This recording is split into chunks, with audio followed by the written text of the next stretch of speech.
अखण्डमण्डलाकारं व्याप्तं येन चराचरं तत्पदं दर्शितं येन तस्मै श्रीगुरुवे नमः। शङ्करं शङ्कराचार्यं केशवमधुरायणं शूद्रभाषकृतो वन्ते भवन्तौ पुनः पुनः। ईश्वरो गुरुरात्मेति मूर्तिभेदविभागिनि व्योमवद्यात्मदेहाय दक्षिणामूर्तये नमः।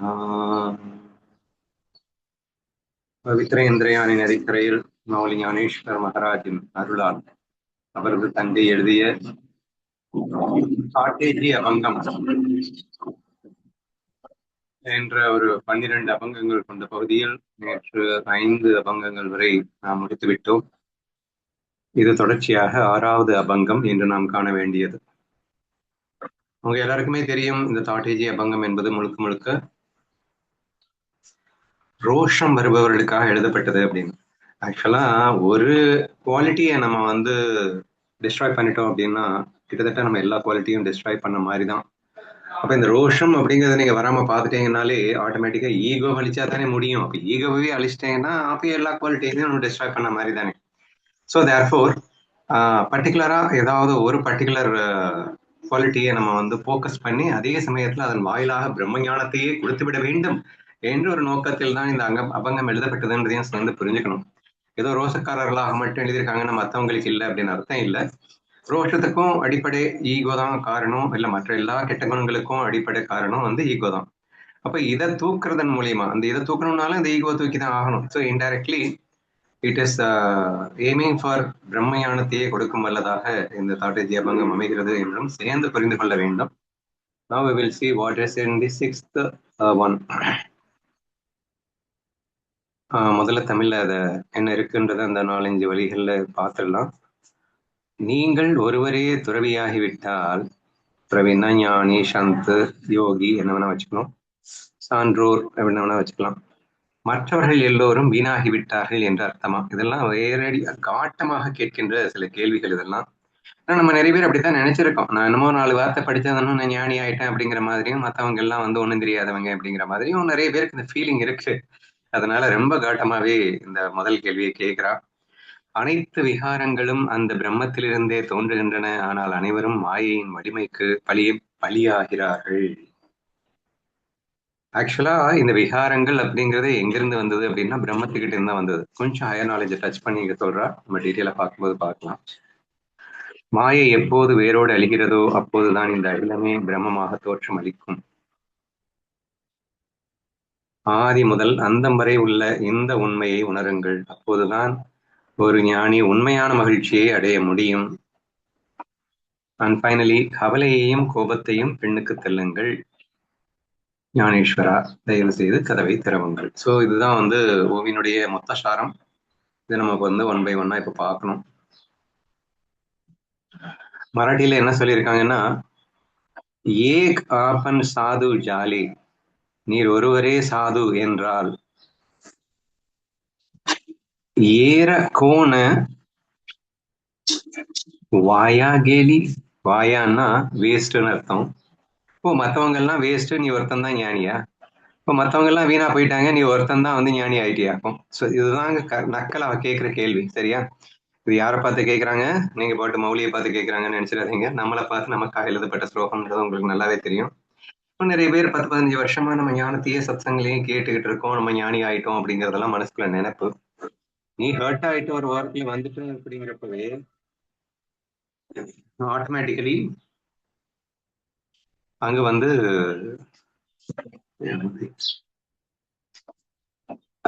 நீ ஞானியே கிடையாது அப்படிங்கிறத சொல்ல வருவதற்காக தான் இந்த தாட்டேஜி அபங்கமே எழுதப்பட்டது. இப்போ நீங்க யாரோ ஒருத்தர் ஏதோ சொல்லிட்டாங்கன்னு ஹர்ட் ஆயிட்டு ஒரு மூலையில உட்கார்ந்து இருக்கும் போது முக்தாய் பாய் உங்ககிட்ட பேசுறா. என்னடா மனசுக்குள்ள பெரிய இவன் மாதிரி நான் ஞானி, நான் சத்சங் கேட்கிறேன், எனக்கு எல்லாம் தெரியும் அப்படிங்கிற ஃபீலிங்ல இருந்து இப்போ என்னடானா உட்காந்து அழுதுட்டு இருக்க. எனக்கு ஒரு டவுட்டு, நீ என்னமோ ஞானத்துல இருக்கிற மாதிரியும் மற்றவங்க எல்லாம் வீணா போன மாதிரியும் ஒரு ஃபீல் உனக்கு இருக்கே, எனக்கு புரியல. நீ எழுதிட்டு இருக்கேன்னா நீயும் வீணா போனவன்னு சொல்லவா நானு? இப்ப மற்றவங்களை நீ அஞ்ஞானின்னு ஏன் நினைக்கிற? வீணா போனவங்கன்னு ஏன் நினைக்கிறேன்? சந்தோஷமா வாழ தெரியலன்னு தானே. மற்றவர்களால சந்தோஷமா வாழ தெரியல அப்படிங்கிறப்போ வீணா போனவங்கன்னு நினைக்கிற நீ இப்ப மட்டும் ஏன் எழுதிட்டு இருக்க? அப்ப நீ வீணா போனவனா? எப்படி வேணா நீ காட்டமா எழுதுக்கோங்க, சரியா? சோ கேக்குற கேள்வி அதுதான். நீ ஒருத்தனே ஞானியாக்கும், இப்ப மத்தவங்க எல்லாம் வீணா போனவங்களா அப்படின்னு கேட்கிறான். நீங்கள் ஒருவரே சான்றோர் என்றால் மற்றவர்கள் எல்லோரும் வீணாகி விட்டார்கள் என்று அர்த்தமா? அப்படின்னு மிக தெளிவாக காட்டமாக இந்த கேள்வி எழுப்பப்பட்டிருக்கிறது. இதுல இருந்து டைரக்டா பிரம்ம ரகசியத்தை கொண்டு வந்து ஞானத்தையும் வந்து சேர்ந்து அடுத்தடுத்த ஓவிகள்ல புகுத்த ட்ரை பண்றாங்க. சரி, பர்டிகுலரா இதுல நான் என்ன எடுத்துக்கணும் அப்படின்னு நீங்க கேட்டீங்க அப்படின்னா, ஸ்ட்ரெயிட்டவே அவர் சொல்ல வர்றது என்னன்னா, எல்லாத்தையுமே ஞானிகளா பார்க்கணும். பிரம்ம ஞானியின் கண்களுக்கு அனைவருமே ஞானிகளாகத்தான் தெரிவர். இது பிரம்மத்தின் மாய விளையாட்டு என்பதை அறிவர். பிரம்மத்தின்னு சொல்றதை விட இன்னும் டெப்தா சொல்லணும்னா, என்னுடைய மாய விளையாட்டு, என்னுடைய மாயை, என்னுடைய மனம் என்னும் மாயையால் தோற்றுவிக்கப்பட்ட உலகமே இது என்று அறிவர். அங்கே காணப்படுகின்ற அனைவருமே என்னுடைய தோற்றமே என்றும் அறிவர். சோ இதுதான் வந்து பேசிக் கான்செப்ட் இல்லையா? இதுதான் சத்தியம். அந்த சத்திய கண்கொண்டு பாத்தீங்கன்னா, ஒருத்தன் ஞானி இன்னொருத்தன் ஞானி இல்லைன்னு எப்படிங்க வரும்? இருக்கிறதே ஒண்ணு, அது நான் மட்டும்தான். நானே தான் உலகமா விரிஞ்சிருக்கேன். மாயைக்காக டிஃபரெண்டா வலம் வர்றேன். அப்போ வேஷத்துல முட்டாள் வேஷம் இருக்கலாம், பைத்தியக்கார வேஷம் இருக்கலாம், கொடூரமான வேஷம் இருக்கலாம், இருக்கட்டும். அப்படி வேஷத்துல இருக்கு அப்படிங்கறதுனாலயே அவங்க எல்லாம் ஞானிங்க இல்லைன்னு அர்த்தமா? இப்ப அவங்க ஞானி இல்லைன்னு நீ யாரு? ஏன்னா நீ தானடா அப்படி தோற்றமளித்துக் கொண்டிருக்கிறாய். இப்ப அவங்கள ஞானி இல்லை அப்படின்னுட்டா, அப்ப அவங்கள வீணா போனவங்க அப்படின்னு சொல்லிட்டு அப்ப நீயும் வீணா போனவனா? வீணா போனா எல்லாரும் தான் வீணா போகணும். இல்ல ஞானின்னா எல்லாரும் தானே ஞானியா இருக்கணும். அது என்னது நீ மட்டுமே பெரிய ஞானின்னு மனசுல நினைப்ப, அவங்க எல்லாம் வீணா போனவங்கன்னு நினைப்பு. அப்படி நீ நினைக்கிறதுனாலதான். ஏன்னா அந்த ஈகோ, நான் பெரிய ஆளு, இவங்க எப்படி என்ன திட்டலாம், அதுதானே உனக்கு அழுகைக்கு காரணம். அப்போ அந்த ஈகோ தானே அழுகை காரணம் தான் மெயினா சொல்றா. உனக்கு இந்த அகங்காரம் எங்கிருந்து வந்திருக்க கூடும்? நீ பெரியவங்கிற உனக்கு ஃபீல் உனக்கு இருந்தாதான் யாராவது திட்டும் போது உனக்கு ஹர்ட் ஆகும். உனக்கு ஈகோ இருந்தா மட்டும்தான் உனக்கு ஹர்ட் ஆகும். இப்போ மற்றவங்களை வீணா போனவங்கன்னு நினைக்கிறதுனாலதான் உங்களுக்கு ஹர்ட் ஆகும். Please underline this word very carefully. எப்போ நீங்க ஹர்ட் ஆவீங்க அப்படின்னு சொன்னா, மற்றவர்களை வீணா போனவர்களாக நீங்கள் கருதி இருக்கும் போது அவர்கள் உங்களை திட்டினால் மட்டுமே உங்களுக்கு மனவேதனை இருக்கும். So is absolutely Poynting out that நீ எந்த அளவுக்கு கேவலமா மற்றவங்க எல்லாத்தையுமே வீணா போனவங்களாட்டும் உன்னை மட்டும் பெரிய இவனாட்டும் நினைச்சிட்டு இருந்தா உனக்கு இந்த வேதனை வந்திருக்குன்றதை யோசிச்சு பாருறா அப்படிங்கிறா. உண்மைதானேங்க. ஏங்க, நம்ம உயர்வா ஒருத்தரை பார்த்திருக்கோம் அப்படின்னு சொன்னா, அந்த உயர்வா பார்த்த அந்த நபர் நம்ம திட்டுறாரு அப்படின்னு சொன்னா நமக்கு இந்த அளவுக்கு ஹர்ட் ஆகாது. சரி, அவங்க பெரியவங்க, அவங்க சொன்ன அர்த்தம் இருக்கும் என்றதை சிந்திப்பதற்கு முயல்வோம். அப்படியே அவங்க தப்பாவே சொல்லியிருந்தா கூட அது நம்ம மேல் உன் அன்பிலே சொல்கிறார், அக்கறையிலே சொல்லுகிறார் அப்படின்னு தான் நம்ம பார்க்க தோணுமே தவிர ஹர்ட் ஆகாதுங்க. ஒரு அற்புதமான ஆசிரியர் இருக்கிறார், அவரால் இந்த உலகமே வாழ்ந்து கொண்டிருக்கிறது, எல்லா மக்களும் அவரை போற்றி போவார், அன்பில் வல்லவர், அன்பில் சிறந்தவர், அவர் அன்புக்காகவே உயிரோடு இருக்கின்றார் அப்படிங்கிறதெல்லாம் நம்ம வந்து கேள்விப்பட்டு நாமளும் அனுபவிச்சுட்டு இருக்கோம்னு வச்சுக்கோங்களேன். ஒரு கிளாஸ் போறோம், அங்க பயங்கரமா அவர் லவ் காட்டுறாரு, நமக்காக அப்படி ஒரு சிரத்தை எடுத்துக் கொள்கிறார். அவர் வீட்டுக்கே வர சொல்றாரு, எனக்கு புரியலன்னா வாடா நான் சொல்லிக் கொடுக்குறேன் அப்படிங்கிறாரு. இலவசமாகவே சொல்லிக் கொடுக்கிறார், எந்த வித எதிர்பார்ப்பும் இல்லாமல் வேற லெவல் அன்பு காட்டி கொண்டிருக்கிறார். இப்ப அந்த ஸ்டேட்ல இருக்கும்போது அவர் உன்னை தப்பா புரிஞ்சுக்கிட்டு அவர் வந்து சட்டார்பட்டான்னு திட்டாருன்னு வச்சுக்கோ, நீ செய்யாத தப்புக்கு திட்டாருன்னு வச்சுக்கோ, ஹர்ட்டே ஆகாது. ஏன் ஹர்ட் ஆகாதுன்னா யூ நோ ஹிஸ் லவ். சரி பரவாயில்ல, என்ன திட்டினாலும் அவர் லவ்ல தானே திட்டுறாரு, பரவாயில்ல, அவரை நமக்கு எடுத்து புரிய வச்சுக்கலாம் அப்படின்னு தான் உனக்கு தோணுமே தவிர ஹர்ட் ஆகாது அப்படிங்கிறேன். இப்ப ஏன் ஹர்ட் ஆகுது? ஏன் ஹர்ட் ஆகுதுன்னா, நீ எவனை வீணா போனவன் நினைச்சிட்டு இருக்கியோ அவன் திட்டினாதான் உனக்கு ஹர்ட் ஆகும். இவன் எல்லாம் என்ன திட்டுறதா, இவனுக்கெல்லாம் என்ன திட்டுற அளவுக்கு ஆஹா அப்படின்னு நீ வந்து ரொம்ப பெரியவங்க மாதிரியும் மற்றவங்க எல்லாம் ரொம்ப சின்னவங்க மாதிரியும் நீ ட்ரீட் பண்ணி அந்த நேரத்துல எவனாவது உன்னை திட்டினாதான்டா உனக்கு மனசு வலிக்கும் என்ற ஒரு ஒரு கண்ணோட்டத்தோட தான் அந்த ஒரு வரியை அழகா அவ போட்டிருக்கா அப்படின்னு எனக்கு தோணுது. சரியா? ஸோ தேர்ஃபோர் இந்த ஈகோவை எப்படியெல்லாம் அனலைஸ் பண்ணி அவ அழகா எடுத்து போட்டிருக்கா பாருங்களேன். இப்போ மற்றவங்க எல்லாம் வீணா போனவங்களா, என்ன அழகான கேள்வி. ஸோ அப்படி நினைச்சதுனால தான் உனக்கு ஹர்ட் ஆயிட்டு இருக்கு என்றெல்லாம் மிக அழகாக கேள்வி கேட்டிருக்கிறாள் என்பதை நீங்கள் புரிந்து கொள்ள வேண்டும். இன்ஃபேக்ட் நம்ம வந்து மதிப்பும் மரியாதையும் அப்படின்னு சொல்லிட்டு ஒரு ஆர்டிகிளை நம்ம எழுதியிருக்கோம். அதுல வந்து டிஸ்கஸ் பண்ணியிருக்கோம். என்ன பண்ணியிருக்கோம்னா, உனக்கு வந்து மரியாதை அப்படிங்கிறதுக்கு கிடைக்கிறதுக்கு சான்ஸே இல்லை அப்படிங்கிற மாதிரி ஒரு கேள்வி கேட்போம். எப்படி அப்படின்னா, நீ யார்கிட்ட மரியாதை எதிர்பார்க்கிற? எனக்கு மேல உள்ளவங்க கிட்ட எனக்கு வந்து மரியாதை வேணும்னு எதிர்பார்க்கிறேன். உனக்கு கீழே உள்ளவங்கள நீ மதிப்பியா? எனக்கு கீழே உள்ளவங்க நான் எப்படி மதிப்பேன்? நான் எனக்கு கீழே உள்ளவங்க எல்லாம் மதிக்க மாட்டேன். எனக்கு மேல உள்ளவங்கள தான் நான் மதிப்பேன். குட்பா. அப்ப உனக்கு மேல உள்ளவங்க உன்னை மதிப்பாங்களடா? ஓஹோ, அப்படி ஒரு பாயிண்ட் இருக்கோ? அப்புறம் தான் யோசிக்கவே தோணுது. லூசு பையலே, உனக்கு கீழே உள்ளவங்கள நீ மதிக்க மாட்டேன், உனக்கு மேல உள்ளவங்கள மட்டும்தான் நீ மதிப்பேங்கிற அந்த ட்ரூத் உண்மைன்னா, அப்போ உனக்கு மேல உள்ளவங்களுடைய மதிப்பு தான் எனக்கு வேணும் அப்படின்னு நீ ஆசைப்படுறதுல அர்த்தமே இல்லையே. அது லாஜிக்கலி இம்பாசிபிள். சரி, கீழே உள்ளவங்களை வந்து நீ மதிக்க மாட்டேன், ஆனா கீழே உள்ளவங்க உன்னை மதிச்சிட்டு இருக்கிற வரைக்கும் சந்தோஷமா இருப்ப.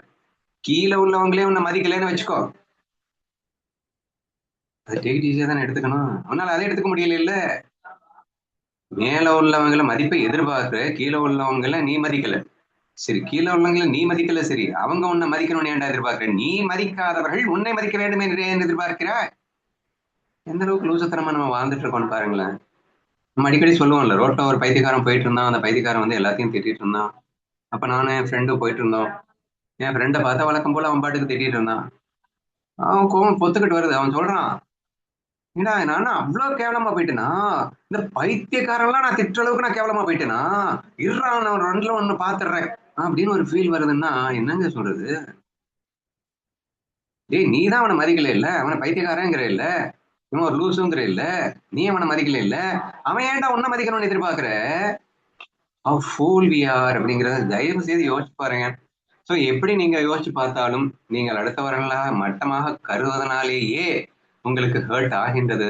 மட்டமாக கருதுவதனாலேயே நீங்கள் அன்பை மறந்தீர்கள். சரியா? நீ அடுத்தவனை மதிக்கல, ஏன் மதிக்கல? நீ உங்ககிட்ட லவ் இல்லை, அந்த ஈகோ. எனக்கு இவன் தேவையில்லை, எனக்கு மேல உள்ளவங்க தான் எனக்கு தேவை. அப்ப தேவையில்லைன்னு நீ லவ் மிஸ் பண்ற இல்ல, அந்த லவ் மிஸ் பண்ணதுனால தானே அவன் வந்து திட்டும்போது உனக்கு வலிக்குது. நீ ஒன்னஸ் ஃபீல்ல இருந்திருந்தா, நீ டுவாலிட்டி இல்லாம இருந்திருந்தா சந்தோஷமா தானே இருந்திருப்ப. ஸோ இதை ஏன் நீ புரிஞ்சுக்க மாட்டேன் என்கிறாய்? ஸோ இதுதான் அவ வந்து ரொம்ப ஃபர்ஸ்ட் லைன்லயே எக்ஸ்ட்ரீமான காட்டமான ஒரு கேள்வி இது. So please try to understand it very carefully. நமக்குள்ள இந்த யாரையாவது நம்ம பார்த்து ஏதாவது திட்டும்போது நம்ம ஹர்ட் ஆயிட்டோம் அப்படின்னாலே அடுத்த செகண்ட் நீங்க ஃபீல் பண்ண வேண்டியது, மற்றவங்க எல்லாம் எந்த அளவுக்கு கேவலமா நம்ம நினைச்சிருந்தா, என்னை மட்டுமே நான் உயர்வா பார்த்திருந்தா எனக்கு இந்த ஹர்ட் ஆகும். ஆஹா, இது எனக்கு வேணும் தான், இவ்வளவு லூசா நான் இருந்திருக்கேன், நான் இத்தனை நாள் இவ்வளவு முட்டாளாவா நான் வாழ்ந்துட்டு இருக்கேன் அப்படின்னு ஃபீல் பண்ணுங்களேன். ஃபீல் பண்ணீங்கனாலே இந்த ஃபர்ஸ்ட் வழியில நீங்க ஜெயிச்ச மாதிரி தான் அர்த்தம். கவலைப்படாதீங்க, முக்தாபா இருக்கா, மறுபடியும் மறுபடியும் நிறைய விஷயங்கள் நமக்காக சொல்லி இந்த லூசுத்தனத்துல இருந்து வெளியே வருவதற்கு உதவி செய்கின்றால். we will go to the next point. வேற யாருக்காவது ஏதாவது தோணுதா?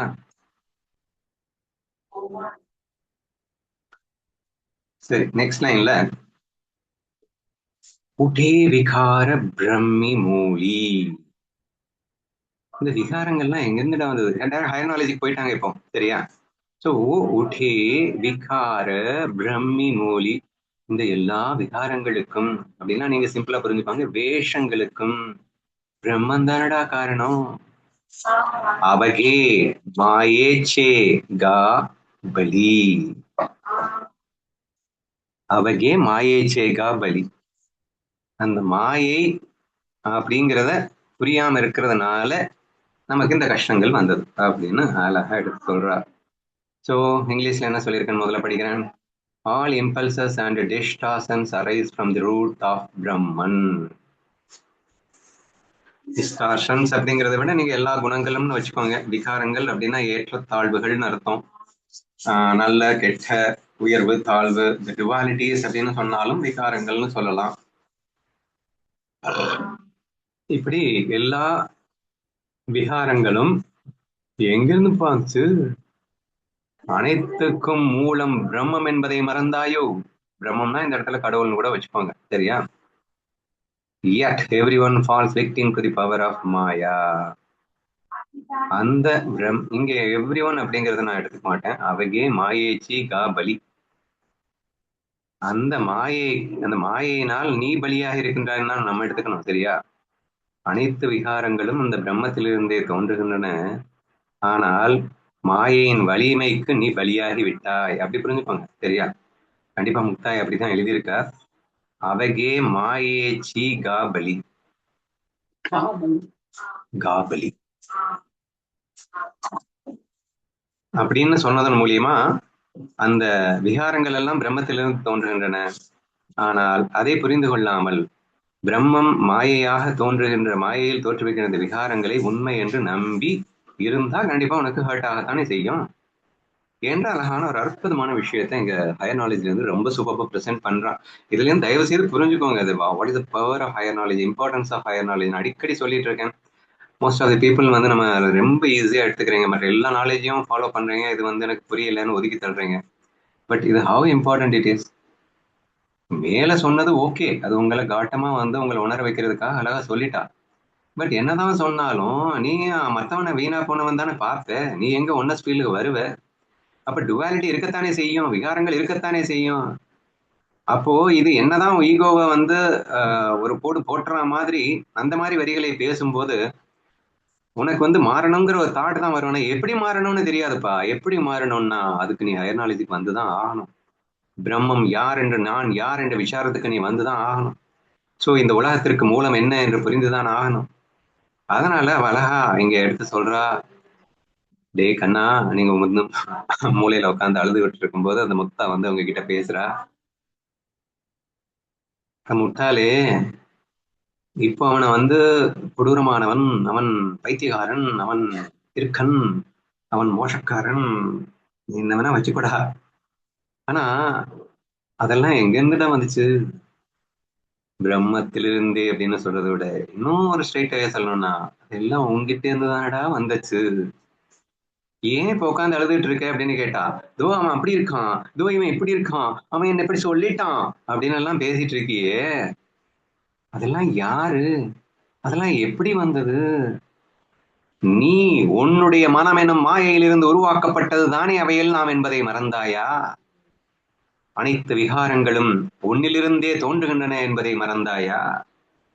நீ ஒருவனே உண்மை, ஆனால் உன் மனம் என்னும் மாயையின் துணை கொண்டு இந்த விகாரங்களை கொண்டு வந்தாய் என்பதை மறந்தாயா? அல்லது நீ உருவாக்கிய இந்த மாயையிலே நீயே விழுந்தாயா? அந்த மாயைக்கு நீ இரையாகி விட்டாயா? உனது கற்பனையிலே உனக்கே சாபம் கொடுத்து கொண்டாயா என்று அற்புதமாக கேள்வி கேட்கிறாங்க. சரியா? திஸ் வே இவ்வளவு ஒரு சூப்பமான ஒரு பாயிண்ட் அப்படின்னு யோசிச்சு பாருங்க. ஏன்னா அந்த ஃபர்ஸ்ட் வரியில ஓகே, நம்ம ஈகோவை பிரேக் பண்ணிட்டா, இப்ப நான் வந்து துடிப்போம், நான் கண்டிப்பா மாறியே ஆகணும், சி இந்த கேவலமான வாழ்க்கை எனக்கு தேவையில்லை, இனிமே யார் என்ன சொன்னாலும் என்ன ஹார்ட் ஆகக்கூடாது, நான் ஒன்னஸ் ஃபீல்க்கு வரணும் வரணும் வரணும்னு நினைச்சிட்டு எப்படி வருது? லூசு, நீ ஒன்னஸ்ல தான் இருக்கன்னு புரிஞ்சுக்கோ. இந்த ஒட்டுமொத்த உலகமே உனது மனம் எனும் மாயையில் தான் வந்ததுன்னு புரிஞ்சுக்கோ. நீ உருவாக்கிய மாயையில நீயே சிக்கிட்டு கடைசியில நீ யாருங்கிறதே மறந்துட்டு உட்காந்து அழுதுட்டு இருக்கன்னு புரிஞ்சுக்கோ. யூ ஆர் தேட்னு புரிஞ்சுக்கோ. அஹம் பிரம்மாஸ்மி சிவோகம் தத்துவம் அசி, அனைத்தும் நீயடா, உன்னிலிருந்தே உருவானது உலகம், உனது மாயையால் தோற்றுவிக்கப்பட்டது உலகம், உனது மாயையால் தோற்றுவிக்கப்பட்டது இந்த விகாரங்கள். That's very important point. ஏன்னா நீ வந்து கெட்டது அப்படிங்கறது ஃபீல் பண்ணி தானே நீ பயங்கரமா ஹர்ட் ஆயிட்டு இருக்க. இங்க நல்லது கெட்டது அப்படின்லாம் எல்லாமே மாயை அல்லவா? சும்மா நாச்சுக்கும் வெறும் மாயையால் தோற்றுவிக்க தோற்றம் அல்லவா? அதுவும் நீயே மூலமாய் இருந்து தோற்றுவித்த தோற்றங்கள் அல்லவா? சோ அப்படி நீ அந்த தோற்றமாக தோற்றுவித்த தோற்றங்கள் என்று புரிந்து கொண்டால் நீ ஹர்ட் ஆயிட்டு இருப்பியா? ஏன்டா என்னையே நான் வந்து ஹர்ட் பண்ண முடியுமா?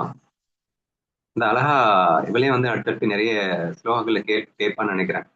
உன் பல்லு வந்து உன்னை நாக்க கடிச்சுக்கிடுச்சு அப்படின்னு சொன்னா என்னைக்காவது வந்து பல்ல தட்டி எங்கேயாவது கீழே போட்டிருக்கீங்களா? என்ன திமிரு இருந்தா என் பல்லுக்கு என் பல்லு வந்து என் நாக்க கடிக்கும் அப்படின்னு சொல்லிட்டு எவனாவது வந்து பல்ல உடைச்சு கீழே போட்டிருக்கானா? இல்ல பல்லு மேல கோவப்பட்டிருக்கானா? It's totally impossible. இல்ல எல்லாமே அவளே சொல்லுவான்னு நினைக்கிறேன். அடுத்தடுத்த அபங்கங்கள் ஐயோ படிச்ச மாதிரி ஞாபகம் சரியா? அப்போ அடுத்த அபங்கத்துல வரும்னா 7வது அபங்கம் அதுதான். ஓகே. சோ அந்த இந்த விகாரங்கள் எல்லாம் உன்னிலிருந்தே தோன்றுகின்றன அப்படின்னா என்ன அர்த்தம்? இந்த கெட்ட குணங்களாக நீ கெட்டவனா பாக்குறது இது எல்லாமே நீதான். அப்ப யார் யார திட்டிருக்காங்க? நீயே தான் உன்னை திட்டிக்கிட்ட. எப்படின்னா அவன் பல்லு உன் நாக்கையே கடிச்சா மாதிரி. கடிச்சா என்ன ஃபீல் பண்ற? ஆஹா கடிச்சிட்டேனா அப்படின்னு சொல்லிட்டு டேக்கடிச்சு எடுத்துட்டு போயிட்டே தானே இருக்க. இங்க மட்டும் உட்காந்து என்ன மூலையில உட்காந்து எழுதிட்டு இருக்க என்று மிக அழகாக இந்த கேள்விகளை கேட்கிறார். சரியா? So it is very easy to understand. இந்த பிரம்ம ரகசியத்தை உணர்ந்து விட்டால் இந்த ஹர்ட் அப்படிங்கிறதுக்கு சான்ஸே இல்லை. அதை சுட்டி காட்டுகிறாள். நீ அதை மறந்துட்ட அப்படின்னு சுட்டி காட்டுறா. உனது மாயைக்கு நீயே பலியாகி விட்டாய் என்று சுட்டி காட்டுகிறாள். மாயையின் வலிமைக்கு நீ சிக்கி விட்டாயா? நீ உருவாக்கிய மாயையின் வலிமையிலே நீயே பலியாகி விட்டாயா? கொஞ்சம் உணர்ந்து கொள்ளடா, இது மாயையடா, அதுவும் உனது மாயையடா, உன் மூலத்திலிருந்து வந்த விகாரங்களடா. therefore nothing to worry about anything because there is nothing. ஏன்னா மாயைனால என்னென்ன விளக்கம் கொடுத்திருக்கேன் அப்படின்னு சொன்னா, இருப்பது போல் தெரியும் அப்படிங்கிறத விட இல்லவே இல்லைன்னு புரிஞ்சுக்கடா அப்படின்னு நம்ம சொல்லியிருக்கோமா இல்லையா? அப்ப அனைத்து விகாரங்களும் இல்லவே இல்லை அப்படின்னா உண்மையில் இல்லாதது இல்லவே இல்லைன்னு சொல்லிடலாம். தோற்றமாக மாத்திரமாக இருப்பதை ஏன் இருக்குன்னு சொல்லணும்? அப்ப இல்லவே இல்லாத ஒன்று உன்னை உண்மையாக இருக்கின்ற உன்னை அச்சுறுத்துமா, அசைக்குமா அப்படின்னு அழகா யோசிக்கலாம்ல. தேர்ஃபோர் இந்த அற்புதமான இந்த நாலேஜை வந்து நமக்காக கொடுத்துருக்கா. So try to understand it. அப்போ எங்க என்ன நான் எடுத்துக்கணும் அப்படின்னு சொன்னா, யாராவது என்ன திட்டுறாங்க அப்படின்னு சொன்னா, ஃபர்ஸ்ட் திங், இங்கே நானே மாயைக்காக உருவாக்கிய இந்த உலகத்தில் என்னோடு நான் விளையாடுகின்றேன். அந்த விளையாட்டுல இப்போ நான் என்ன திட்டிட்டு இருக்கிற மாதிரி ஒரு பாகம் வந்திருக்கு. அத்தோடு நீங்க ஃபீல் பண்ணீங்கன்னா வாட் அ ஃபீல். இமேஜின் பண்ணி பாருங்க, எப்படிங்க ஹர்ட் ஆகும். நீங்க மாயைன்னு புரிஞ்சுக்கிட்டீங்க, மாயையில அந்த வேஷமும் என்னுடைய வேஷம் தான் புரிஞ்சுக்கிட்டீங்க. இப்ப வேஷத்துக்காக அந்த வேஷம் இப்ப என்ன திட்டிட்டு இருக்குன்னு புரிஞ்சுட்டு, இந்த ஸ்ரீங்கிறதும் ஒரு வேஷம் தான். அங்க மீனான்னு ஒருத்தர் இருக்கான்னு வச்சுப்போம், அதுவும் ஒரு வேஷம் தான். மீனா என்ன திட்டிட்டு இருக்கா அப்படின்னா 100% நானே என்ன திட்டுற மாதிரி இங்கே ஒரு அரங்கேற்றம் நடந்து கொண்டிருக்கிறது என்ற மிக தெளிவான புரிதல் எனக்கு நான் இருப்பேனே. ஆனால் என்ஜாய் தானுங்க பண்ணணும். நீங்க நான் எதுக்காக கற்பனை பண்றேன்?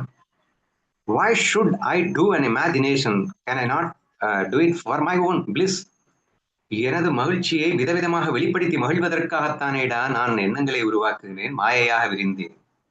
மகிழ்ச்சியே உருவான நான் அந்த மகிழ்ச்சியை விதவிதமாக வெளிப்படுத்த வேண்டும் என்ற அக்கறையிலே ஆர்வத்திலே நான் எண்ணங்களின் துணை கொண்டு இந்த உலகமாக விரியும் போது மகிழ்ச்சி மட்டும்தானே அங்கே ரெப்ரசன்ட் ஆகணும். அங்க திட்டுறதும் ஒரு மகிழ்ச்சி தான், இங்க திட்டு வாங்குவதும் ஒரு மகிழ்ச்சி தான். திட்டும் போதும் எனக்கு ஒரு மகிழ்ச்சி. அந்த வேஷத்துல இருந்து நான் வந்து மகிழ்வோடு திட்டுகின்றேன், இங்கே மகிழ்வோடு அதை ரிசீவ் பண்றேன். அப்கோர்ஸ் திருப்பி நான் திட்டுவேன், என்ன வேணா பண்ணுவேன், தட் இஸ் டிஃபரெண்ட். பட் அங்க ஒன்னஸ் ஃபீல் மிஸ் ஆகாது அப்படிங்கிறேன், அங்க ஹர்ட் ஆகாது அப்படிங்கிறேன், லவ் ஃபீல் மிஸ் ஆகாது. therefore please try to understand very carefully.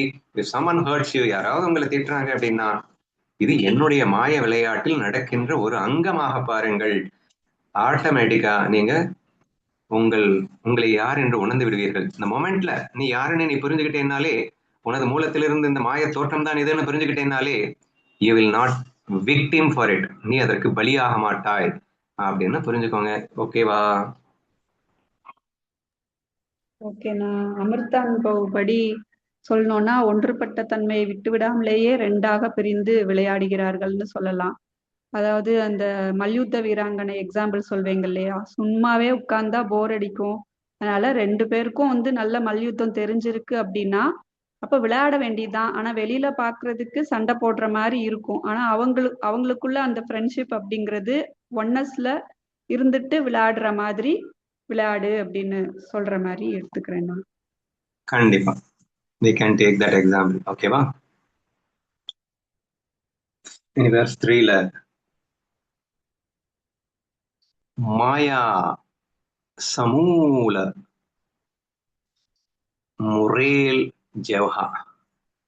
சமூலன்னா ஒட்டுமொத்தமாக, மாயை ஒட்டுமொத்தமாக, முரேலன்னா அழிகிறதோ உடைகிறதோ அப்படிங்கிற மாதிரி அர்த்தம். அப்பத்தான் விஸ்வ பிரம்ம ஹோயில் தேவஹா அப்படின்னு மிக அழகாக சொல்லியிருக்கிறாள். எனக்கே மராட்டி நல்லா புரியுதே. ஓகே, அதாவது ஜெவஹான்னா எப்போது, தேவஹான்னா அப்போது. ஓகேவா? எப்போது இந்த மாயை சமூலமாக ஒட்டுமொத்தமாக அழிகிறதோ அப்போது பிரம்மமா இந்த ஒட்டு, அதாவது விஸ்வமே பிரம்மமாக தோற்றமளிக்கும் அப்படின்னு ஒரு விஷயம் சொல்லப்பட்டிருக்கின்றது. ஆங்கிலத்துல சொல்றேன், only when Maya is completely uprooted will the entire universe reveal itself as nothing but Brahman. மாயை என்பது எப்போது வேரோடு அழிகிறதோ அப்போதுதான் இந்த அகிலமே பிரம்மமாக தோற்றமளிக்கும். Yet another superb tips of the highest knowledge. இப்போ ஏற்கனவே போன ஸ்லோகத்திலேயே ரொம்ப விரிவா நம்ம பார்த்துட்டோம். இந்த மாயான நீ ஃபீல் பண்ணிட்ட அப்படின்னு சொன்னாங்க, ஒன்னஸா தான் நீ பார்ப்ப எல்லாத்தையுமே அப்படின்னு சொன்னோம். அதே தான் இங்க ரெப்ரசென்ட் ஆகுது. எப்போ இங்கே மாயா இஸ் கம்ப்ளீட்லி அப்ரூட்டட் அப்படின்னு சொல்லிட்டா, அதாவது சமூலமாக அது ஒழிக்கப்பட வேண்டும்னு சொல்லிட்டா அப்படின்னா அதுக்கு அர்த்தம் என்னன்னு தயவு செய்து புரிஞ்சுக்கோங்க. there are many still confused with that. மாயை அழிக்க வேண்டும், மாயை ஒழிக்க வேண்டும்னு சொன்னா மனதையே நிர்மூலப்படுத்த வேண்டும், மனதையே அழிக்க வேண்டும், அல்லது உலகத்தையே காலி பண்ணிடணும் அப்படின்றதெல்லாம் கிடையாது. இந்த உலகம் என்பது வெறும் தோற்றம், அதை அழிக்கவும் முடியாது. So first try to understand it very carefully. மாயையை அப்ரூட் பண்ணிடு அப்படின்னு சொல்றா. டோட்டலாவே அப்ரூட்னா என்ன, சமூலமாக அழித்து விடு, வேரோடு அழித்து விடு அப்படின்னு சொல்றாளே அப்படின்னா, அங்க நான் என்ன சொல்லிட்டு இருக்கேன், காணல் நீரை ஏதாவது வேரோடு அழிக்க முடியுமா? இல்ல கயிறில் தெரியும் பாம்பை வந்து நீங்க கொல்லத்தான் முடியுமா? அது எப்படிங்க அழிக்கிறது? Please try to understand it very carefully. அது வந்து எப்படி புரிஞ்சுக்கணும் அப்படிங்கிறதுக்காக சொல்றான். வேரோடு மாயை அழித்து விடு என்றால் பாம்பை கொன்று விடு என்ற அர்த்தம் அல்ல. காணல் நீரை இல்லாமல் செய்துவிடு என்ற அர்த்தம் அல்ல. இந்த உலக தோற்றத்தையே இல்லாமல் செய்துவிடு என்ற அர்த்தம் அல்ல. அல்லது கம்ப்ளீட் நிர்விகல்ப சமாதியை எடுத்துக்கொள் என்று அவர் சொல்லணும்ன்ற நோக்கத்துல சொல்லல. ஓகேவா? அப்போ என்னது, மாயை எப்படி ஒழிச்சாதான் வந்து தெரியும். ஆனா அழகா அவரே அடுத்த வரியில சொல்றா, விஸ்வ பிரம்ம ஹோயேல் அப்படின்னா என்னங்க அர்த்தம்? இந்த ஒட்டுமொத்த விஸ்வமே பிரம்மமாக தோற்றம் அளிக்கும்னு சொல்றா. என்ன இது முன்னுக்கு பின் முரணா பேசுற? மாயையை அழிச்சிருங்கிற, மாயையை அழிச்சிட்டா எப்படி வந்து உலக தோற்றம் வந்து இருக்கும்? அண்ணா உலகம் உண்மைக்கு தனியாக இருக்காது, அகிலமே இங்கே பிரம்மமாக தோற்றம் அளிக்கும். என்ன சொல்ல வந்த? கயிறு பாம்புன்னு சொல்லுவோம்ல, கயிறே இங்க வந்து இருட்டுல வந்து பார்க்கும்போது பாம்பா தெரியுது அப்படிங்கும்போது பாம்புங்கிறதே இல்லவே இல்லடா, அது மாயை தான். அதுதான் வேரோட அழிக்கிற மாதிரி சொல்ல வராளோ அப்படின்னு தோணுது.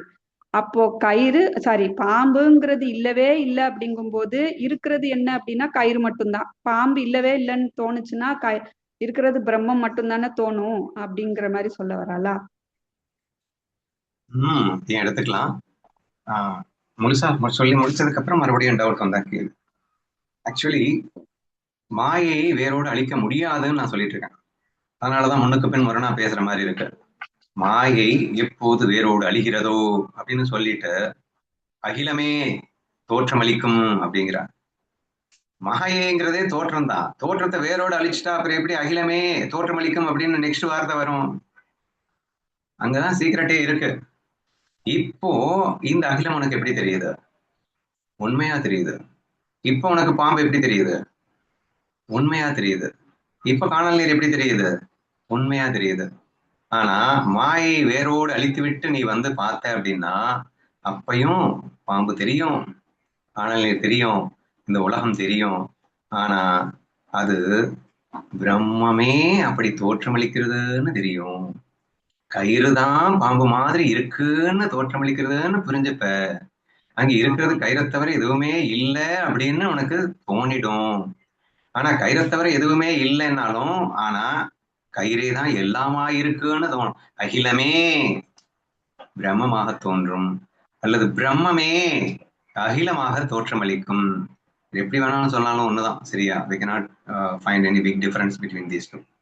ஸோ இப்போ என்ன சொல்ல வரோம் அப்படின்னா, அண்டர்ஸ்டாண்டிங் த வேர்ல்டு இஸ், அதாவது நீ யாருன்னு புரிஞ்சுக்கிறதும் இந்த உலகம் வெறும் மாய தோற்றம் என்பதை புரிந்து கொள்வதைத்தான் இங்கே மாயை வேரோடு அழிப்பது அப்படின்னு எடுத்துக்கணும். அல்லது உலகத்தை உண்மை என்று நம்பிக்கொண்டிருக்கின்ற நம்பிக்கை வேரோடு அழிய வேண்டும் அப்படின்னு எடுத்துக்கணும். அந்த அகந்தை அல்லது அறியாமை அப்படிங்கிறது, அறியாமை தான், அகந்தை கூட சொல்லக்கூடாது, அகந்தையும் வேணும்ல கேமுக்கு. அப்ப அறியாமை இங்கே வேரோடு அழிய வேண்டும் அப்படின்னு புரிஞ்சுக்கோங்க, சரியா? இன்னும் சொல்ல போனா அறியாம கூட வேணும் கேம் ஆடுறதுக்குன்னு சொல்லிடலாம். அறியாமை உண்மை என்று அந்த நம்பிக்கை வேரோடு அழிய வேண்டும், அப்படிதான் கரெக்டா சொல்ல முடியும். ஓகேவா? அப்போ இங்கே வேரோடு மாயை அழிய வேண்டும் அப்படிங்கிறதுக்கு அர்த்தம் என்ன அப்படின்னா, நான் யார் என்று புரிந்து கொண்டு இந்த உலகத்தை உண்மை என்று நம்பிக்கொண்டிருந்த அந்த நம்பிக்கை வேரோடு அழிந்து விட்டால் அப்போ உலகமே நானாக மாறிவிடுவேன், நானே உலகமாக தெரிவேன். அப்படிங்கிறது தான் இந்த ஸ்லோகத்தினுடைய ஒரு அர்த்தமாக இருக்கிறது என்று புரிந்து கொள்ள வேண்டும். போன ஸ்லோகத்திலேயே நான் அதை ரொம்ப எலாபரேட்டா எக்ஸ்பிளைன் பண்ணிட்டேன். பிகாஸ் இங்க நான் மட்டும்தான்டா இருக்கேன், உன்னுடைய மூலத்திலிருந்து உன்னுடைய மனம் மாயையிலிருந்து நீயே உருவாக்குனது தான்டா இந்த உலக தோற்றம். அப்ப உன்னை யாராவது திட்டினாங்கன்னா நீயே தான் உன்னை திட்டிக்கிற, யாராவது உன்னை அடிச்சாங்கன்னா உன்னையே தான் நீ அடிச்சுக்கிற, உன்னை யாராவது கொஞ்சினாங்கன்னா உன்னையே தான் நீ கொஞ்சிக்கிற. அவ சொன்ன மாதிரி அந்த விளையாட்டுல ஃப்ரெண்ட்லி கேம்ல நம்ம வந்து 2 பேர் அடிச்சுக்கிறோம் அப்படின்னா யார் யார் அடிச்சுக்கிறாங்க, நான் என்னையே தான் அடிச்சுக்கிறேன் அப்படிங்கிற ஃபீலிங்ல தான் அடிச்சுக்கிறாங்க. ஏன்னா ஒருத்தன் இல்லைன்னா இன்னொருத்தன் இல்ல, அந்த அளவுக்கு அவங்க ஒன்னஸ் ஃபீல்ல இருக்காங்க. பட் ஸ்டில் அவங்க அடிச்சுக்கிறாங்க அப்படின்னா அங்க பிளிஸ் மட்டும் தான் இருக்கும், அங்க சந்தோஷம் மட்டும் தான் இருக்கும், வேற ஒண்ணுமே இருக்காது. ஏன்னா சும்மா நாச்சுக்கு அடிச்சுக்கிறான், மாயையில் அடிச்சுக்கிறான். அப்ப மாயை அழிந்து விட்டது, ஆனாலும் அவர்கள் அடித்துக் கொள்கிறார்கள் அப்படின்னு புரிஞ்சுக்கணும். ஏன் மாயை அழிஞ்சிருச்சு அடிச்சுக்கிறாங்க அப்படின்னா, மாயை அழிஞ்சிருச்சுன்னா என்ன அர்த்தம்? அவர்கள் உண்மையிலே அடித்துக் கொள்கிறார்கள் அப்படிங்கிற பாவம் சுத்தமா இல்லை. அப்ப மாயை அப்படிங்கிறது இந்த இடத்துல அழிஞ்சிருச்சுன்ற அந்த ஃபீலிங்ல சொல்லப்படுகிறது. பட் ஸ்டில் ஃபன்னுக்காக அவங்க அடித்துக் கொண்டுதான் இருப்பார்கள். ஆனால் அவர்கள் உண்மையில் சுவைப்பது எதுன்னா அவர்களுக்கு உள்ளுக்குள் இருக்கின்ற அந்த அன்பெனும் சுவையைத்தான் சுவைக்கிறார்கள், பிரம்மத்தை தான் சுவைக்கிறார்கள். அந்த விளையாட்டு என்பது வெறும் எக்ஸ்பிரஷன் தானே தவிர அந்த விளையாட்டினால் இவர்களுக்கு ஆக போவது ஒன்றுமில்லை, மாயையினால் இவர்களுக்கு ஆக போவது ஒன்றுமில்லை, மாயை சுகதுக்கத்தை எதுவும் கொடுக்க போவதும் இல்லை. ஆதலால் மாயை இங்கே அளிக்கப்பட்டாலும் கூட தோற்றம் இருக்கும், ஆனால் பிரம்மமே இங்கே தோன்றிக் கொண்டிருக்கும் என்று சொல்லப்படுவதாக புரிந்து கொள்ள வேண்டும். ஏன்னா எல்லாருமே இன்னைக்கு என்ன நம்ம ஃபீல் பண்ணிட்டு இருக்கோம், மாயை சுகம் தருதுன்னு ஃபீல் பண்ணிட்டு இருக்கோங்க. மாயை தான் எனக்கு சந்தோஷமா வச்சுக்குது, இந்த உலகம் தான் இவ்வளவு சுகம் கொடுக்குது, எனக்கு நல்ல ருசியா சாப்பாடும் போது எனக்கு சுகம் வருது, அழகழகா பார்க்கும்போது சுகம் வருது, நறுமணங்களை முகரும் போது சுகம் வருது அப்படின்னு சொல்லிட்டு நீங்க இந்த whole world is giving a bliss to you நம்பிட்டு இருக்கீங்க இல்லையா? அந்த நம்பிக்கை அழிய வேண்டும். ஏனென்றால் இந்த உலகம் எனக்கு எதுவும் தர முடியாது, ஏன்னா உலகம் இல்லவே இல்லை. செத்த பாம்பு அல்லது இல்லாத பாம்பு எப்படிடா எனக்கு வந்து பயமுறுத்தும், அதே மாதிரி இல்லாத ஒண்ணு எப்படிடா எனக்கு சுகப்படுத்தும். Therefore, Maya is nothing. இங்க மாயா இஸ் நத்திங் என்று புரிஞ்சுக்கிறது என்னன்னா, அது சுகத்தை கொடுக்காது, அது உண்மையில் இல்லாதது, சும்மா நசிக்கும் தோற்றமாக இருப்பது, அதனால் ஆக போவது ஒன்றுமில்லை என்று புரிந்து கொள்வதே மாயை என்பது வேரோடு அழிகிறதோ அப்படிங்கிறதுக்கு அர்த்தம். அது உண்மை என்று நம்புகின்ற நம்பிக்கை வேரோடு அழிகிறது அப்படின்னு அர்த்தம். சரியா? அப்ப என்ன ஆகும் அப்படின்னா, இந்த அகிலமே பிரம்மமாக உங்களுக்கு காட்சியளிக்கும். அப்படின்னா இங்க பிரம்மமாக போகாதீங்க, நானே இந்த அகிலமாக காட்சியளிப்பேன், நானே இந்த உலகமாக பறந்து விரிந்திருக்கின்றேன் என்ற உணர்வு எனக்குள் மேலோங்கும். அப்ப இந்த உலகத்தில் எது நடந்தாலும் பண்ணுக்காக நானே எனக்கு செய்து கொண்டிருக்கின்றேன் அப்படிங்கிற ஃபீலிங் வரும். வந்துச்சுன்னா நீங்க 3வது வருஷம் புரிஞ்சுக்கிட்டீங்கன்னு அர்த்தம். புரிஞ்சிருச்சா எல்லாருக்கும்? புரியுதுண்ணா. நம்ம ஏற்கனவே 2வது அபங்கத்திலயும் விஸ்வப்பட்ட பிரம்மதோரா பார்த்திருக்கோம். பிரம்மமே தான், பிரம்மங்கிற அந்த நூலால நெய்யப்பட்டதுதான் இந்த விஸ்வம் அப்படிங்கக்கூடிய துணி. இப்ப துணி எடுத்துக்கிட்டோம்னா அது நூல், துணியில இருக்கிறது நூல் மட்டும்தான் அப்படிங்கிற மாதிரிதான் இன்னொரு வாட்டி இங்க சொல்லியிருக்கா. அப்படிதானுண்ணா?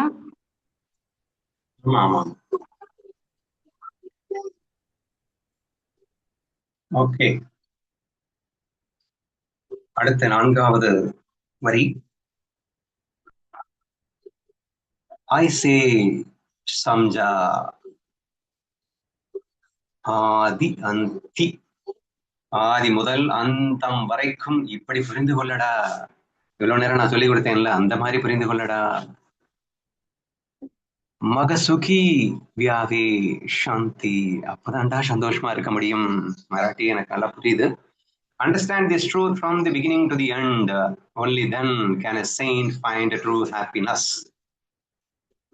ஆதி முதல் அந்தம் வரை உள்ள இந்த உண்மையை உணருங்கள். அப்போதுதான் ஒரு துறவி அல்லது ஞானி அல்லது யோகி உண்மையான மகிழ்ச்சியை அடைய முடியும். அப்படின்னா செயின்ஸ்ங்கிற பேர்ல, நான் ஞான சாதகன்ற பேர்ல நம்ம அடைகிற மகிழ்ச்சி எல்லாம் உண்மையான மகிழ்ச்சி இல்லைன்னு எடுத்துக்க வேண்டியதான். சரியா?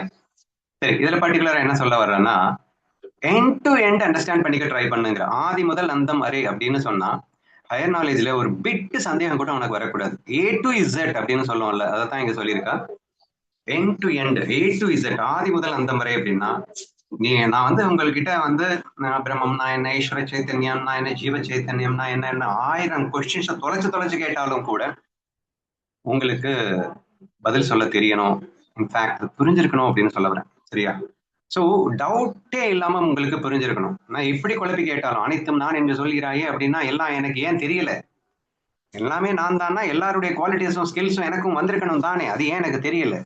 அப்ப அவன் என்ன நினைக்கிறானே எனக்கு தெரியல அப்படிங்கிறப்ப அவனும் நானும் எப்படிடா ஒண்ணா ஆக முடியும் என்று 1000 கேள்விகளை நான் சளைக்காமல் கேட்டாலும் அதற்கு நீங்கள் கொஞ்சம் கூட யோசிக்காமல் டக்கு டக்குன்னு பதில் சொல்லக்கூடிய ஒரு நிலைமையில் நீங்கள் இருக்க வேண்டும் என்று கேட்டுக்கிறார்.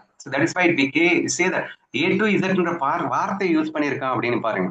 ஆதி முதல் அந்தம் வரை இந்த உண்மையை உணருங்கள். சோ த ஹையஸ்ட் ட்ரூத், இந்த பிரம்மம், சத்தியம், ஜெகத், வித்யா என்ற இந்த வாக்கு உங்களுக்கு ஸ்பஷ்டமாக புரிய வேண்டும், தெளிவாக புரிய வேண்டும், ஒரு சந்தேகத்திற்கும் இடமில்லாமல் புரிய வேண்டும்.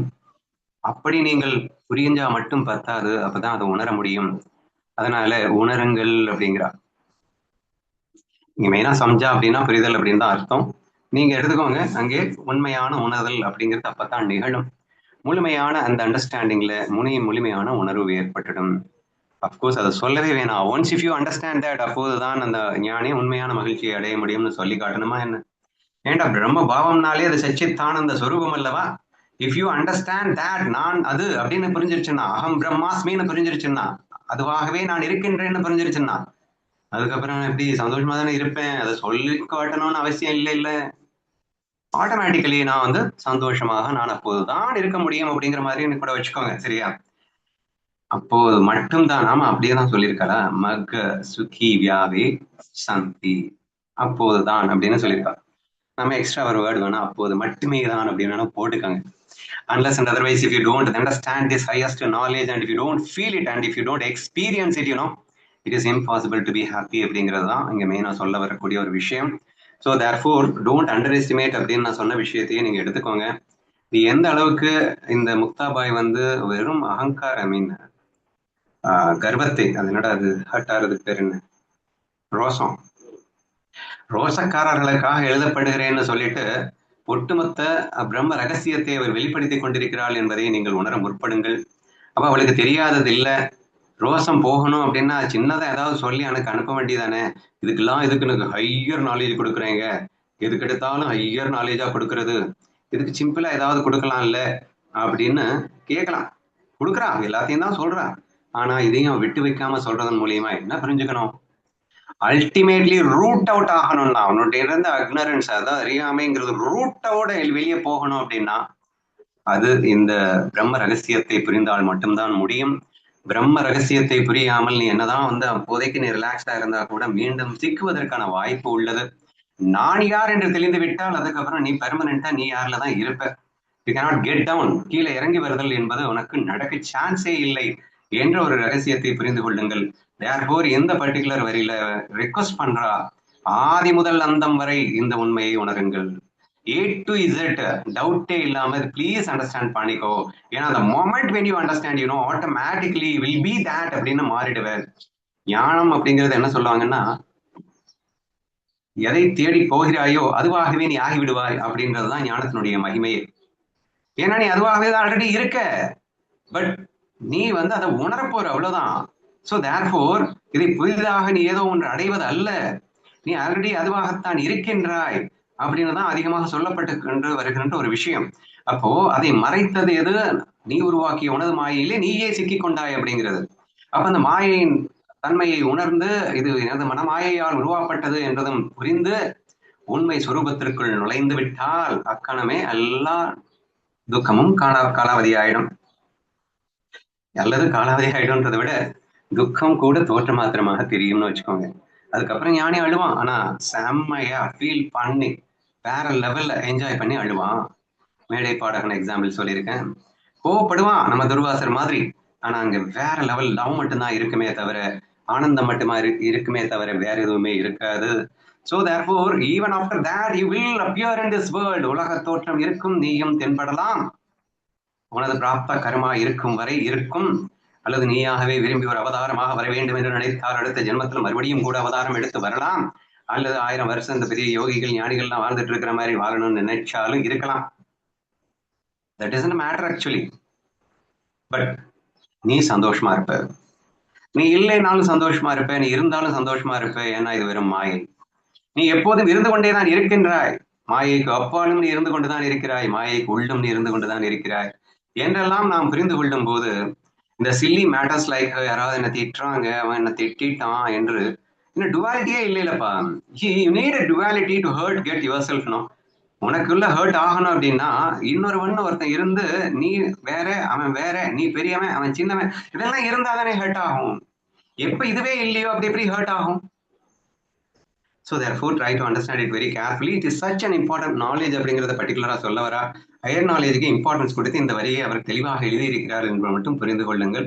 We will move on to the next one now. சிந்தா குரோத மாகே சாரா. இங்க சிந்தா அப்படின்னா தேவையற்ற எண்ணங்கள் அர்த்தம். அது கவலைகள்னு தமிழ்ல டிரான்ஸ்லேட் பண்ணி கொடுத்துருக்கு. ஓகே தான். தாட்டியுகடா ஞானேஸ்வரா. So push aside all worry and anger. Oh Srikanth, please open the door of your heart. அப்படின்னு கேட்கிறா. கவலையையும் கோபத்தையும் பின்னுக்கு தள்ளுங்கள். ஸ்ரீ, தயவு செய்து கதவை தர அப்படின்னு உரிமையோடு எனது முக்தாபா என்னை நோக்கி கேட்டு விட்டால் திறக்காமல் விட்டு விடுவேனா? திறந்துதான் ஆகணும். எனிவே இங்க ஒரு 2 பாயிண்ட் எக்ஸ்ட்ரா சொல்லியிருக்கா. கவலையையும் கோபத்தையும் பின்னுக்கு தள்ளிட்டு அதுக்கப்புறம் தீப்தி கதவை தரு அப்படின்னு கூப்பிடுறா. சரியா? அது என்னது 2 பாயிண்ட் எக்ஸ்ட்ரா? கவலை கோபம் அப்படின்னா சிந்தா அப்படிங்கிறது ரொம்ப ரொம்ப முக்கியங்க. சிந்தானா சிந்தனை. இந்த இடத்துல தேவையற்ற சிந்தனை. ஏன்னா சிந்தனையே இல்லைன்னா உலகமே இருக்காது. ஆனா நீ சிந்திக்கலைன்னாலும் உனக்காக கடவுள் சிந்திக்க வச்சு இந்த உலகத்தை அனுபவத்தை கொடுத்துக்கிட்டே இருப்பான். அது யாருக்கு? சரணாகதி அடைந்த பக்தனுக்கு. சரணாகதி அடைந்த பக்தனுக்கு சிந்தா இருக்கவே இருக்காதுங்க. ஆனா சிந்தா இல்லைன்னா உலகம் இருக்காது இல்லைங்க. சிந்தான்னா தாட்ஸ்ன்னு வச்சுக்கோங்க, எண்ணங்கள்னு வச்சுக்கோங்க. சரியா? அப்போ அந்த எண்ணங்கள் அப்படிங்கிறத மூட்டைக்கட்டு அப்படிங்கிறா. பின்னுக்கு தள்ளுன்னா இந்த இடத்துல நீங்க என்ன புரிஞ்சுக்கணும் அப்படின்னா, தேவையற்ற எண்ணங்கள், லைக்ஸ் அண்ட் டிஸ்லைக்ஸோடு கூடிய எண்ணங்களை பின்னுக்கு தள்ளு. அதான் ஆட்டோமேட்டிக்கா அதுதான் உனக்கு இந்த குரோதத்தையும் கோபத்தையும் எல்லாம் உண்டாக்கியே கொடுக்குது. அதை பின்னாடி தள்ளிட்டேனாலே automatically you can able to understand the highest knowledge அப்படின்னு வச்சுக்கோங்க. ஏன்னா முடிக்கும் போது என்ன சொல்றான்னா, ஆமா நீங்க சொல்றதெல்லாம் புரியுது, A to Z அண்டர்ஸ்டாண்ட் பண்ணிக்கோங்க அப்படின்னு சொல்றீங்க. A to Z எனக்கு அண்டர்ஸ்டாண்ட் ஆனா நீங்க சொன்ன மாதிரி சந்தோஷமா வாழ்ந்துருவேன். ஆனா எனக்கு A to Z அண்டர்ஸ்டாண்ட் ஆகலையே. சௌசலாம் அடிக்கடி சொல்லுவாங்க, எனக்கு புரிய மாட்டேங்குது, நான் என்ன பண்றது, ஆனாலும் கேட்டுக்கிட்டே இருக்கேன், கொஞ்சம் கொஞ்சமா புரியுது அப்படின்லாம் சொல்லிட்டு இருப்பாங்க. சரியா? முழுசா புரியறதுக்காக நீ முயற்சி எடுக்கணும்னு அவசியமே இல்லை. உன் தேவையற்ற எண்ணங்களை அப்படி ஒதுக்கிட்டு நீ காது கொடுத்து கேட்டு பாரு, கப்பு கப்புன்னு உள்ள போய் உட்காந்துக்கும் இந்த நாலேஜ். ஏன்னா இது உனக்கு தெரியாதது இல்ல, உனக்கு ஆல்ரெடி தெரிஞ்ச விஷயம்தான், புரிஞ்ச விஷயம்தான் என்று அந்த அடிப்படையில் நீ பார்க்க வேண்டும். சரியா? சோ சிந்தா அப்படிங்கறத நான் எண்ணங்கள்னு எடுத்துக்கிறேன். ஸோ ஃபர்ஸ்ட் அந்த தாட்ஸை மினிமைஸ் பண்ண அப்படிங்கிறது. தேவையற்ற எண்ணங்களை தூக்கி குப்பையில போடு. உன்னை யார் இவன் என்ன சொன்னான்? இவன் ஹர்ட் ஆகி மூலையில உட்காந்துட்டு இருக்கும்போது இவன் தான் என்ன திட்டானேச்சு, இவன் எல்லாம் மனுஷனா, இதெல்லாம் என்னது லூசுத்தனமான முட்டாள்தனமான எண்ணங்கள் தானே. இந்த எண்ணங்களுக்கு இது ஏன் இடம் கொடுத்துட்டு இருக்க? நீ வந்ததே எண்ணங்களை உருவாக்குறது எதுக்காகன்னா, உன்னுடைய பிரம்மானந்தத்தை விதவிதமா வெளிப்படுத்த மலர்றதுக்காக நீ எண்ணங்களை கொண்டு வந்துட்டு இப்ப என்னடான்னா அதை மாயைக்குள்ள சிக்கிட்டு லூசுவா திங்க் பண்ணிட்டு இருக்கியே, அந்த சிந்தனையை தூக்கி குப்பையிலே போடு அப்படிங்கிற மாதிரி நீங்க எடுத்துக்கோங்க. கவலைகள் அப்படிங்கறத சிந்தனைகள் அப்படின்னு வச்சுக்கோங்க. சிந்தனைகள்லாம் தேவையற்ற சிந்தனைகள்னு வச்சுக்கோங்க. குரோதம் அப்படிங்கிற பாயிண்ட் எக்ஸ்ட்ரா குறிப்பிடப்பட்டிருக்கிறது. குரோதம் எப்ப வரும்? காமத்திலிருந்துதான் குரோதம் வரும்னு ஞானேஸ்வரியில கண்ணன் நிறைய இடத்துல சொல்லியிருக்கான். ஆசையிலிருந்து காமமும், காமத்திலிருந்து கோபமும், கோபத்திலிருந்து குரோதமும், குரோதத்திலிருந்து நினைவு தடுமாற்றமும் ஏற்படுகிறது அப்படி சொன்னாரா? சரி. ஆசையிலிருந்து காமமும், காமத்திலிருந்து குரோதமும், காமத்திலிருந்து மோகமும், மோகத்திலிருந்து குரோதமுமா, குரோதத்திலிருந்து நினைவு தடுமாற்றமும் ஏற்படும் அப்படின்னு ஒரு விஷயம் சொல்லப்பட்டிருக்கு. இதெல்லாம் ஏன் நடந்தது அப்படின்னா, தேவையற்ற சிந்தனைகளால் வந்தது, அல்லது மாயை உண்மை என்று நம்பிக்கொண்டு சிந்தனைகளை சிந்தித்ததால் வந்ததுன்னு நீங்க புரிஞ்சுக்கணும். ஃபர்ஸ்ட் இந்த குரோதம் அப்படிங்கிறது புத்தி தடுமாற்றம் ஏற்படும் அப்படிங்கிறதையும் தயவுசெய்து நல்லா புரிஞ்சுக்கோங்க. டன்ஸ் ஆஃப் எக்ஸாம்பிள்ஸ் எவ்ரிடே லைஃப்ல நான் எவ்ரிடே பார்த்து வியந்து கொண்டிருக்கின்றேன். ஒரு விருப்பம் வந்துருச்சுன்னா இப்படியா மூளை மழுங்கி போகும் அப்படிங்கிற மாதிரி எனக்கு வியந்து ஆச்சரியப்பட்டு பாக்குறேன். நானே ஒரு லூசுன்னு முட்டாளு, ஆனா எனக்கே இது நல்லா தெரியுது, இவனுங்களுக்கு ஏன்டா தெரியல அப்படின்னு எனக்கு ஆச்சரியமா இருக்கும். ஏன்னா நமக்கு அந்த இடத்துல லைக்ஸ் அண்ட் டிஸ்லைக்ஸ் இல்லை அப்படின்னு பார்க்கும்போது ஒரு எக்ஸாம்பிள் சொல்லவா? நேத்து பாப்பா வந்து ஒரு சின்ன எக்ஸாம்பிள் எக்ஸ்பிளைன் பண்ணிட்டு இருக்கா. அவங்க ஃப்ரெண்ட்ஸ் எல்லாரும் சேர்ந்து நம்ம வீட்டில் தான் கீழே பெரிய ஹால் இருக்கிறதுனால எல்லாரும் இங்க வந்து டான்ஸ் ஆடுறதுக்காக ப்ராக்டிஸ்க்கு வந்துடுறாங்க. வரும்போது கீழே அவங்களுக்கு வந்து சம் புஷ்அப் பண்றதுக்கு புல்லப் பார் எல்லாம் செட் பண்ணி கொடுத்துருக்கேன். அதுல 2 கயிறை வந்து மேல இருந்து கீழே தொங்க போட்டு கொடுத்துட்டேன். அந்த கயிறுல யார் அதிகமான நேரம் தொங்குவார்கள் அப்படின்னு சொல்லிட்டு அவங்கள ப்ராக்டிஸ் பண்ணிட்டு இருக்காங்க. இதுல இந்த சின்ன பாப்பா ஒல்லியா இருந்தாலும் பயங்கர ஸ்ட்ரென்த்தா இருக்கும் என்னவோ தெரியல, 30 செகண்ட் நின்னுட்டா. சரியா? ஸோ 30 செகண்ட் கயிறுல தொங்கிட்டா. எல்லாருமே நானும் ஸ்டாப் வாட்ச் வச்சுக்கிட்டு ரெடி ஆயிட்டாங்க. அப்புறம் அதுல ஒரு பையன் வேற வந்திருக்கான். அவனுக்கு நம்ம ஆளுக்கு கொஞ்சம் என்ன பண்றது, யாருக்குதான் ஈகோ இல்லை. நான் வந்து ஒரு பொண்ணு இவளே ஒல்லி குச்சி இவளே 30 செகண்ட்னா நான் 50 செகண்ட் நிப்பேன்னு அவனா நினைச்சுக்கிட்டான். சரியா? நினைச்சுக்கிட்டா தப்பு இல்லைங்க, அது ஒண்ணும் தப்பு இல்லை. ஆக்சுவலி 30 செகண்ட்னா நானும் கூட தான் நிற்பேன், நான் 60 செகண்ட் கூட நிப்பேன். நினைச்சுக்கலாம், தப்பு இல்லை.